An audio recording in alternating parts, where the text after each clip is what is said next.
Now, a game that's completely different thematically, but maybe just as intriguing and exciting for me was Cozy Sliding Puzzle Zelda, aka Arranger. You know the sliding puzzles where you're just like sliding little blocks? Yeah. That's what this game is, but it's a Ooh. Zelda game. So you can pick up but you don't actually equip swords. You don't equip items. The only HUD is what you see here. Like that's it. You're literally just sliding around the tiles. You can go left. If you go left too far, you'll pop up on the other side. The puzzles are essentially understanding which tiles can move, which tiles can't move. Are there items on these tiles? Is there an enemy blocking you? Well, then you want to take the sword. You want to slide the sword into the enemy to hurt them. And maybe there's like 4 swords or 3 swords in this room, but you have to hit the enemy 3 times because each sword will get wiped out each time. It's just so cool. The puzzles are. You can see some of these puzzles too. The visual of the shifting tiles is fucking me up. It is. One of the really interesting things that they told me, and I talked to Nick Sutner, who's one of the guys behind this game, and Nick's been around the industry long enough to know what people are really gravitating towards. He's been on a lot of projects, but he was telling me, he's like, listen, this is a puzzle game first and foremost, but we wanted to make it an adventure puzzle game because we know there are people out there who aren't puzzle players. They're not big into puzzle games first.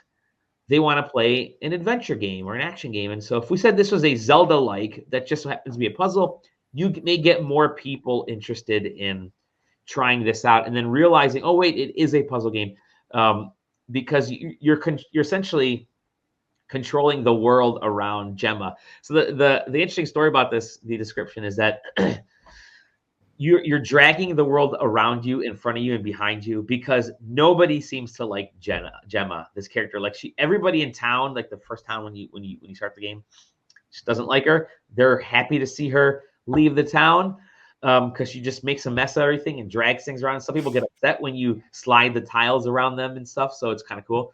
But it's all puzzles, like environmental puzzles. So if you want to get on that raft, you have to get on a raft by sliding in a certain way, but then you may need to go around and pop up on the other side because the stones are blocking you. So and the puzzles get more and more difficult, obviously, as you go along. And so the development team is watching me play, and I'm doing like this one puzzle over and over because I can't figure it out. I'm like, I'm an idiot. Why can I not get this puzzle? And I could tell the developers were like itching to just like scream at me and tell me how to do it, but then they didn't, because part of the fun of a puzzle game is just constantly trying something until you get it. Yeah, like getting the click, You're like, oh crap, yeah, I have to slide this around in order to solve this puzzle. But then you'll figure it out, which means you're going to use that knowledge on the next time a puzzle comes around that has a similar execution. So love this. I think it's arriving in July. Count me in. This was maybe my favorite of the show. Like this is it's just so charming, so good, wholesome. So does Gemma move on her own, or is your locomotion strictly tile movement? Strictly tiles. Cool. Yeah. So everything is tile based. And so like there's that scene that you just kind of saw with the stone feet. You have to line the stone feet on the triggers so that a pathway will open. Well, I'd get 2 of the feet because they're kind of scattered at different points on the stage.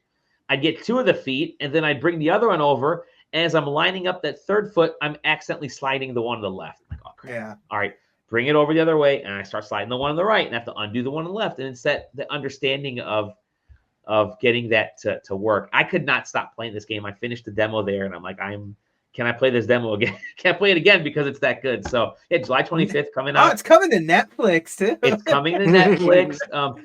Yeah, totally worth. The company's called Franklin Mattress. There's a trend going on right now of people making weird, creative puzzle games. Yes. Yes. as Zelda games that is like really, because like the game I talked about last week on here, like was like a Game Boy Color puzzle game that it was, but like a Game Boy Zelda game, and like Blocky Dungeons is another game that I recently played that is kind of similar to this and stuff. There's like this weird like, what if we take a Zelda game but like reinvent what makes like the combat or whatever? Totally, so, totally, it's cool. totally. I'm here for it.